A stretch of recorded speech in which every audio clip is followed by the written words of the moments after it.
The cleaning system can be divided into three parts: the cover cap, the spray nozzle, and the lifting cylinder. The cover cap and spray nozzle can be replaced without dismantling the bumper. Simply pull the cover cap outwards.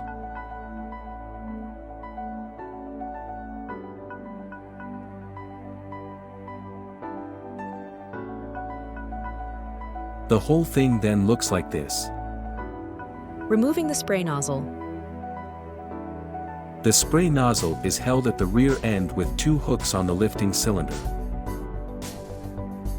Carefully pull the two hooks apart and pull out the spray nozzle.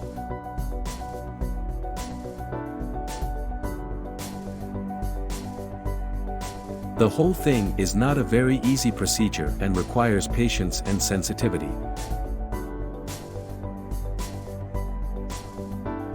Very carefully push the two hooks apart and gradually pull the spray nozzle out of the lifting cylinder.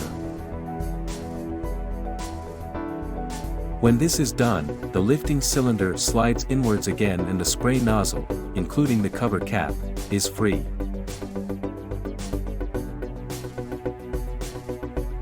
Installation is much easier because you just put the spray nozzle back in. It then snaps itself back into place.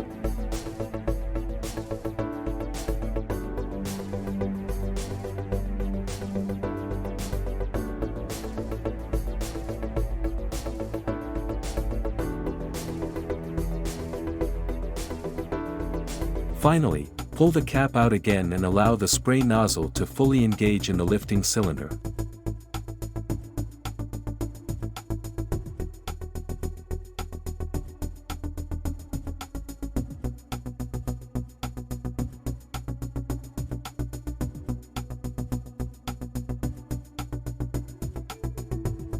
Remove the cover cap. The cover cap is even more difficult to remove from the spray nozzle. To do this, you just have to pull the two ends apart a little and tilt the cover cap downwards. Only then can you completely remove the cover cap from the spray nozzle. I would have to be lying if I said that it always works without any problems. These things are really delicate, and it can happen that you damage the little hooks. But as long as you don't damage the spray nozzle too much, it is possible to reinstall it in a fully functional manner. When reinstalling, attach the cap and fold it back again. Unfortunately, the spray nozzle cannot be ordered separately, but only in conjunction with the lifting cylinder. Removing the lifting cylinder. In order to be able to replace the lifting cylinder, you must first remove the bumper, tutorial in the description. If the bumper is off, first remove the cover caps. Then press the two locks of the lifting cylinder together and then take it out. Unfortunately, there is currently no suitable video material for this, but it is actually self-explanatory. That's it. Good luck doing it yourself.